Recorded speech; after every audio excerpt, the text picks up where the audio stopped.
近年多くのサッカーチームがリブランディング、特にチームロゴの変更に踏み切っている。この傾向は世界中のさまざまなリーグで見られ、伝統的なクラブから新興のクラブまで広く行われている。リブランディングとロゴ変更の背景にはいくつかの重要な理由が存在する。わざわざ多額の費用をかけてかつ大きな批判を生むリブランディング、それでも行う理由は何なのだろうか。1、グローバルな市場展開とブランド戦略の強化。サッカーチームがリブランディングを行う主要な理由の一つは、グローバルな市場展開を視野に入れたブランド戦略の強化である。サッカーは今や世界的なスポーツであり、欧州リーグやプレミアリーグ、ラリーガ、セリエ A、ブンデスリーガなどトップリーグのチームは特に世界中のファンやスポンサーに向けてアピールをしている。そのため国際的な認知度を高めるためには視覚的に強く覚えやすいブランドイメージが必要となる。近年 J リーグは国内のみならず国際市場にも積極的にアプローチを行っています。特にアジア市場におけるファンベースの拡大や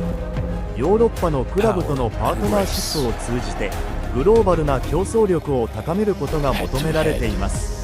新しいロゴやリブランディングはシンプルで洗練されたデザインにすることで、さまざまな言語や文化圏においても認知されやすくすることができる。このチームロゴの変更に宣伝をつけたのがユベントスであろう。2017年に行われたこのチームロゴの変更は、これまでの複雑なデザインをよりモダンでミニマルなものに刷新し、国際的な市場での競争力を高めるための戦略として実施された。2、デジタルメディアの時代に対応するため。現代はデジタルメディアの時代であり、サッカーチームのロゴやブランドイメージはテレビ放送だけでなく SNS、モバイルアプリ、公式ウェブサイト、オンラインショップなど多岐にわたるデジタルプラットフォームで使用される。これによりロゴデザインは小さなスクリーンでも視認性が高く、シンプルでアイコニックなものが求められるようになった。また SNS でのシェアやデジタルマーケティング戦略において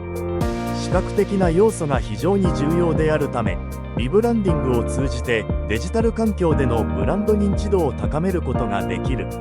チームのロゴがシンプルでありながらも特徴的であれば、ファンや視聴者はすぐにそれがどのチームのものであるかを認識できる。近年に変更されたロゴはいずれも元のロゴよりもシンプルなデザインとなっており、デジタル環境での利用を考慮したものとなっている。3、ファンベースの拡大と若年層へのアピール。多くのサッカーチームがリブランディングを行うもう一つの理由は、新しいファン層、特に若年層へのアピールである。サッカーのファン層は常に変化しており、新しい世代のファンを取り込むためには彼らの思考や価値観に合わせたブランドイメージが必要とされる。特に J リーグはファン層の高年齢化がしばしば問題になっており、今までサッカーにあまり興味のなかった若年層を取り込むことは喫緊の課題となっており、比較的多くのファンを抱える J1 のクラブだけでなく J2 などのクラブも積極的に行っている理由の一つでもある。さらに若年層に期待できるのが SNS の活用である。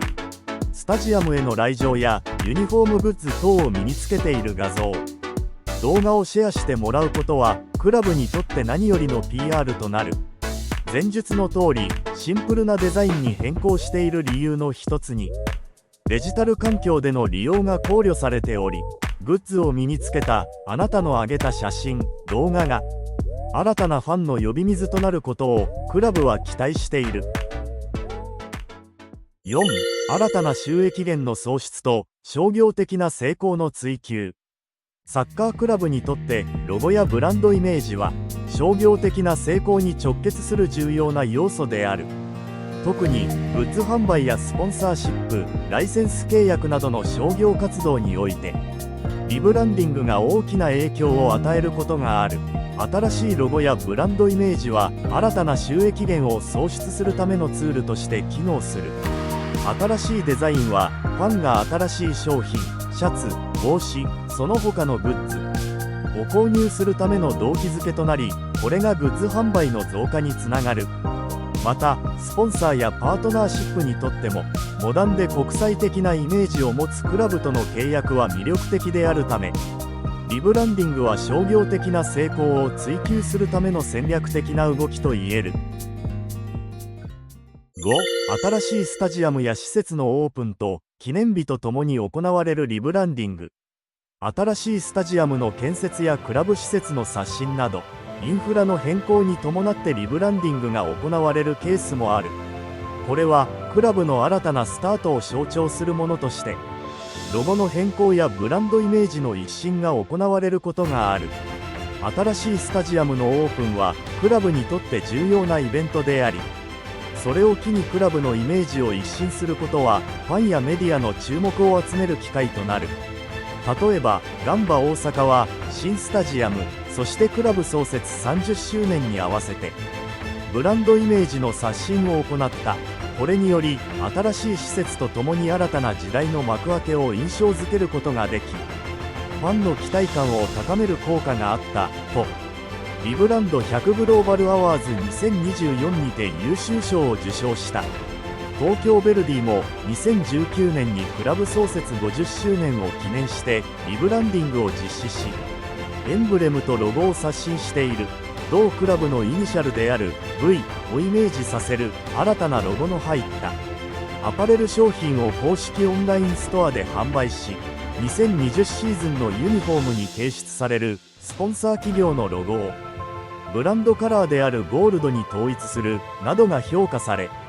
2020年度のグッドデザイン賞を受賞した。6. 過去のイメージからの脱却と新しい方向性の打ち出し。リブランディングやロゴの変更はクラブが過去のイメージから脱却し、新しい方向性を打ち出すための手段としても使用されることがある。これは特にクラブが困難な時期を経て新たなスタートを切る必要がある場合や、以前の経営問題や成績不振からの再生を目指す場合に顕著である。クラブは新しいロゴを採用することで過去の負のイメージを一新し、未来への希望や新たな方向性を示すことができる。前述のユベントスもカルチョポリ、賄賂などによる八百長事件によるイメージ低下からの脱却を目指したという側面もある。国内のクラブではザスパ群馬がそれに当たるだろうか。ザスパ草津からの脱却とそれに付随する話は別の動画にまとめているので、詳しくはそちらをご覧ください。しかし現実はそんな良いことだらけではなく、リブランディングに伴う問題が過去にいくつも発生した。伝統的なファンからの反発。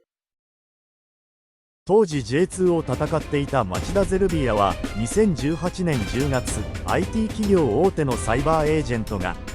約11億4800万円を出資、経営権を取得し、さらに多額のチーム強化の投資を行い、クラブハウス、練習場などを整備 J1 昇格に向け盛り上がりを見せていた。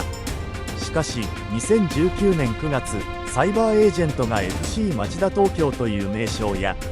エンブレムマスコットらしきイラストを商標出願していたことが発覚。これを受けたサポーターたちは猛反発。なぜならば町田市の木欅、ゼルコバと花、サルビアを合わせた造語からなる。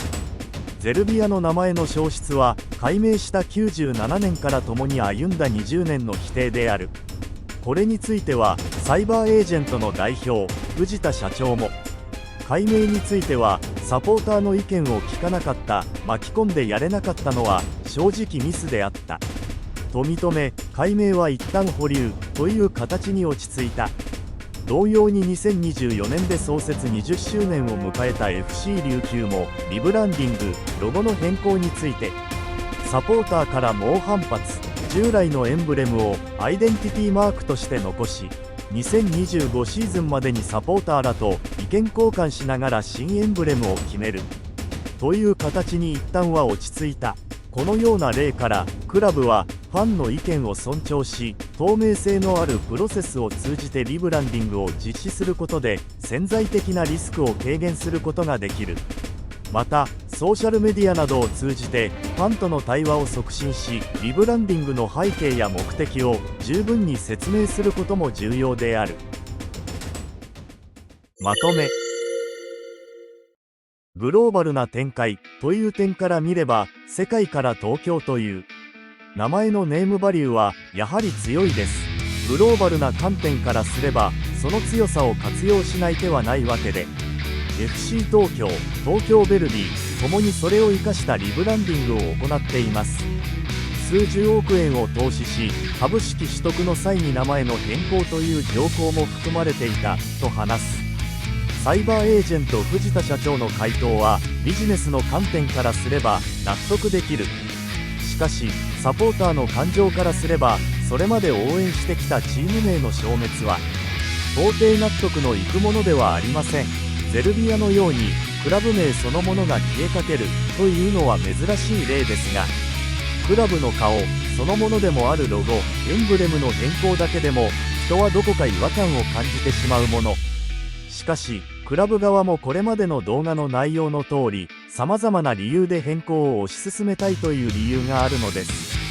理屈と感情の狭間、どのチームも難しい舵取りの中、それでも喫緊の課題として目を背けるわけにはいかない。それがリブランディングです。